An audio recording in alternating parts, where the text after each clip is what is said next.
मेनू दिखाओ उपन्यास ऑनलाइन पूरा पढ़ें उपन्यास बिन उपन्यास मिस ब्यूटीफुल सीईओ और उनका सिस्टम अध्याय 48 लिंक किंग्यू का परिवार मिस ब्यूटीफुल सीईओ और उनका सिस्टम C48 लिंक किंग्यू का परिवार एड्स बाय पब फ्यूचर झाओ जियूरोंग ने लिंक किंग्यू को ये कहते हुए सुना तो वह रुक गई। वह लिंक किंग्यू को जान से मारने की धमकी को कैसे भूल सकती है? शायद उसके बॉस के लिए जागीर ढूंढने का कोई गहरा अर्थ था और उसने जो जिम्मेदारी ली थी वह शीघ्रता से काम पूरा करना था। मैं विवरण सुलझा लूंगा और बाद में तुम्हें 3 सबसे उपयुक्त विकल्प दिखाऊंगा, झाओ जियूरोंग ने अपनी ठुड्डी को रगड़ते हुए कहा। अगर ऐसा है तो मुझे जाना चाहिए। लिंक किंग्यू ने उसकी बात पर सिर हिलाया और अपना सिर हथेली पर टिका दिया जो रेलिंग पर टिकी थी। मेरी खोज को 10-15 दिन के अंदर पूरा करना मत भूलना, नहीं तो तुम्हारा काम खत्म हो जाएगा। आप बहुत कंजूस बॉस हैं, सिस्टर लिंग, झाओ जियूरोंग ने शिकायत की और अपना ध्यान डिसे की ओर मोड़ दिया। आंटी डिसे, मुझे कुछ काम निपटाने हैं। मुझे खेद है कि मुझे आपसे बात करने के लिए समय निकाले बिना ही जाना पड़ा। हाँ, ओह, ये कुछ भी नहीं है। वास्तव में मैं बहुत आभारी हूँ कि हमारे एर की मदद करने के लिए कोई है। मुझे ही माफ़ी मांगनी चाहिए, झाओ जियूरोंग को पुकारते ही डिसे ने जवाब दिया। जब तुम फ्री हो तो हमारे घर आ जाना। मेरी तरफ से अपनी माँ को नमस्ते कहना। मैं ऐसा करूँगा। मुझे लगता है कि वह ये देखकर निश्चित रूप से खुश होगी कि आप उसे याद करते हैं, झाओ जियूरोंग ने मुस्कुराते हुए जवाब दिया। सिस्टर लिंग, सिस्टर जियाई और सिस्टर यू, मैं यहाँ से जा रहा हूँ, लिंग किंग्यू ने जवाब में सिर हिलाया जबकि अन्य 2 ने मुस्कुराकर हाथ हिलाया। झाओ जियूरोंग ने लिफ्ट बंद की और चला गया। लिंग किंग्यू ने देखा कि डिसे अभी भी तांग जियाई से बातचीत कर रही थी। उनकी बातें सुनते हुए तांग जियाई ज्यादातर अपनी स्थिति के बारे में बता रही थी। बेशक उसने डिसे को चिंता से बचाने के लिए जानबूझकर कुछ विनाशकारी समाचारों की उपेक्षा की। जब दोनों गहरी बातचीत में थे, लिंग किंग्यू व्हीलचेयर से उठ खड़ी हुई क्योंकि वहां दिखावा करने की कोई जरूरत नहीं थी और न ही यहाँ कोई लड़की उसकी परवाह करती। वह शियाओ यू के पास गई और टीवी पर चल रही चीज़ों को देखने लगी। ये रोज़मर्रा के पारिवारिक नाटक से ज़्यादा कुछ नहीं था। कौन सी मालकिन, कौन सा व्यभिचार? लिंग किंग्यू ने लोगों की पसंद पर आह भरी और अपनी आंखें रगड़ीं, ये सोचकर वह थक गई। Ads bye pub future living room के फर्श पर बड़े बड़े कालीन बिछे हुए थे जो मुलायम, कोमल और उसके पैरों के लिए गर्म थे। कुर्सियों और सोफे के पास जहां मेहमानों के रहने की संभावना थी, नीचे और भी सजे हुए कालीन बिछे हुए थे। माँ कैसी हैं? लिंग किंग्यू ने अगले कमरे में जाने से पहले पूछा।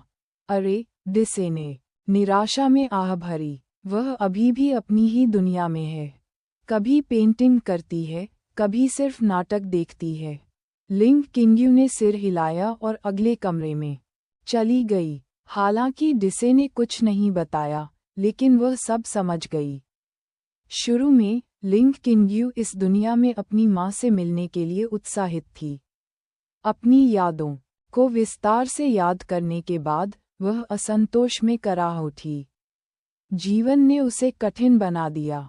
उसकी माँ ने लिंग किंग्यू के बचपन से ही मनोवैज्ञानिक आघात झेला और अपनी आंतरिक दुनिया को पूरी तरह से बंद कर लिया। वह वास्तव में अपने माता पिता से देखभाल और पालन पोषण की अपेक्षा रखती थी क्योंकि वह पिछले जन्म में एक अनाथ के रूप में बड़ी हुई थी। लेकिन जब उसे एहसास हुआ कि उसके लिए कम से कम ये देखना असंभव था कि उसकी माँ ने उसके साथ कैसा व्यवहार किया था, तो उसकी यह आशा असंभव थी। लिविंग रूम के ठीक बाद डाइनिंग हॉल था, साफ सुथरा। कई रसोई के बर्तन समूहों में व्यवस्थित थे। बगल में हाथ धोने के लिए एक छोटा सा बेसिन था। दाईं ओर स्विमिंग पूल और जिम की ओर जाने वाला दरवाज़ा था।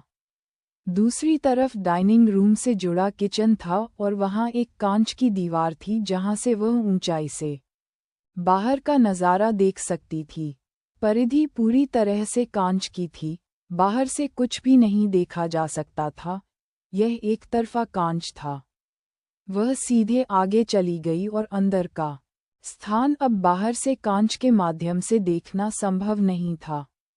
अंदर की ओर आगे बढ़ते हुए लिंग किंग्यू ने एक बड़ा दालान देखा जहां सोने के लिए अलग अलग कमरे थे। साथ ही उसका कार्यालय कक्ष और एक पुस्तकालय था जहां वह घर पर काम करती थी। उसके अपार्टमेंट में अतिरिक्त बेडरूम थे ताकि अगर कोई मेहमान आए तो वह रुक सके। आमतौर पर सचिव झाओ भी यहीं सोते थे जब उन्होंने पिछले वर्षों के कठिन समय के दौरान लिंग किंग्यू के साथ ओवरटाइम काम किया था। चूंकि हर कमरे से बाहर की दुनिया का नज़ारा दिखता था, इसलिए किसी को भी अंदर भीड़भाड़ महसूस नहीं होती थी। इसके अलावा छत 2.5 इंसानों की ऊंचाई के बराबर थी, जो कि पर्याप्त जगह थी। लिंग किंग्यू ने अपनी मां के निजी कमरे में जाकर देखा कि एक महिला पेंटिंग कर रही थी, कभी खुशी से कुर्सी पर नाच रही थी और कभी गुस्से में अंतरिक्ष में अपने पैर मार रही थी। एड्स बाय पब फ्यूचर धीरे धीरे आगे बढ़ते हुए और अपने कदमों को नियंत्रित करते हुए लिंग किंग्यू अंदर चली गई। उसने अपनी मां को खिलखिलाकर हंसते हुए सुना, जिसे वह कभी नहीं समझ पाती। लिंग किंग्यू ने अपनी मां की अलमारी का अध्ययन किया, जिसके शीशे लगे हुए थे। वहां उसकी बचपन की कई तस्वीरें थीं, जिसमें वह अपनी मां के साथ एक युवा महिला के साथ थी। बच्चे की तस्वीर से लेकर मध्य विद्यालय तक छोटी लिंग किंग्यू की अपनी मां के साथ खुशनुमा पल। उसकी मां का चेहरा खुशमिजाज, सुंदर और गर्मजोशी से भरा हुआ दिखाई दिया। छोटी लिंग किंग्यू शर्मीली दिख रही थी और तस्वीर खींचवाने के विचार पर हंस रही थी। उसने तस्वीर में अपनी बाहें मोड़ लीं। उसने सोचा कि गतिविधियां निरर्थक थीं। अब इस बारे में सोचें तो लिंग किंग्यू शायद एक बार फिर से अनुभव करने के लिए वापस जाना चाहेगा। पुरस्कार प्राप्त करना, खेलना, यात्राएं करना आदि। एक बड़े एल्बम के अंदर फोटो संग्रह भी थे। लिंग किंग्यू को यह अनुमान लगाने की जरूरत नहीं थी कि अंदर क्या है।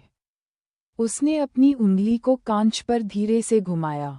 प्रत्येक फोटो में 2 किरदार थे और स्पष्ट रूप से दिखाया गया था। कोई पिता जैसा व्यक्ति नहीं था।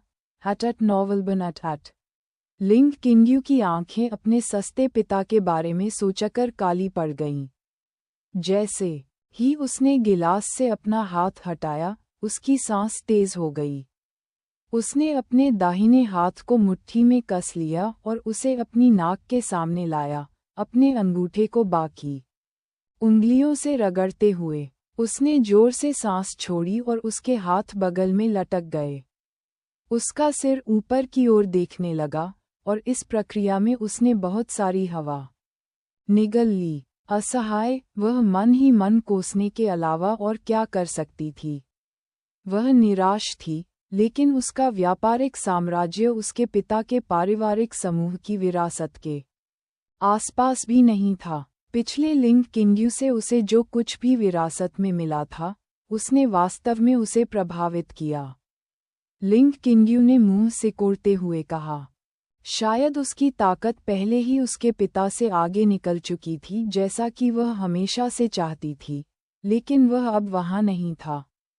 वह निराशा में चुपचाप हंस पड़ी, क्योंकि उसके गालों पर धीरे धीरे आंसू टपक रहे थे। लिंग किंग्यू ने अपने हाथ के पिछले हिस्से से बूंदों को पोंछा और सूंघी। शरीर की प्रतिक्रिया। लिंग किंग्यू ने विचार को स्वीकार कर लिया। हमारी एयर वापस आ गई है। उसकी मां ने लिंग किंग्यू की ओर देखते ही उसका ध्यान आकर्षित कर लिया। आओ मेरे बच्चे, तुम्हारा स्कूल कैसा चल रहा है? क्या अब भी कोई ऐसी चीज़ है जो तुम्हें बोरिंग लगती है? लिंग किंग्यू मुस्कुराई और अपनी माँ की ओर चली गई। उसने अपना आसन नीचे कर लिया ताकि उसकी माँ की आंखें ऊपर से उसे देख सकें। हाँ, माँ, शिक्षक जो किताबें और पाठ देते हैं, वे उबाऊ होते हैं। मुझे लगता है कि अगर मैं उनके साथ रहूंगा तो मैं बेवकूफ़ बन जाऊंगा। लिंग किंग्यू ने एक प्यारे निराशाजनक लहजे में कहा। बेशक, मेरी प्यारी बेटी, हमारे नन्हे बच्चों के सामने ये सब उबाऊ है, लेकिन माँ चाहती है कि तुम स्कूल में बचपन का अनुभव करो।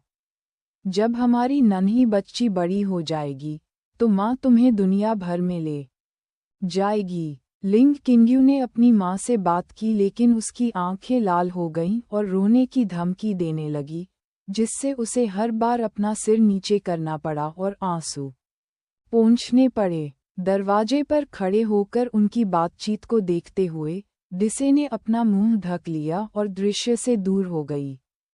तांग जियाई और शियाओ यू ने कुछ नहीं कहा, लेकिन देखते रहे, जहां लिंग किंग्यू पूरी तरह से एक बिगवेल राजकुमारी की तरह व्यवहार कर रही थी। Ads bye pub future. उपन्यास बिन लाइट नॉवेल, वेब नॉवेल, कोरियाई उपन्यास और चीनी उपन्यास ऑनलाइन मुफ्त में पढ़ें। आप सैकड़ों अंग्रेजी अनुवादित लाइट नॉवेल, वेब नॉवेल, कोरियाई उपन्यास और चीनी उपन्यास पा सकते हैं जिन्हें दैनिक रूप से अपडेट किया जाता है। उपन्यास ऑनलाइन पढ़ें, लाइट नॉवेल ऑनलाइन पढ़ें, ऑनलाइन मुफ्त पढ़ें, मुफ्त लाइट नॉवेल ऑनलाइन। संपर्क टॉस साइट मैप दान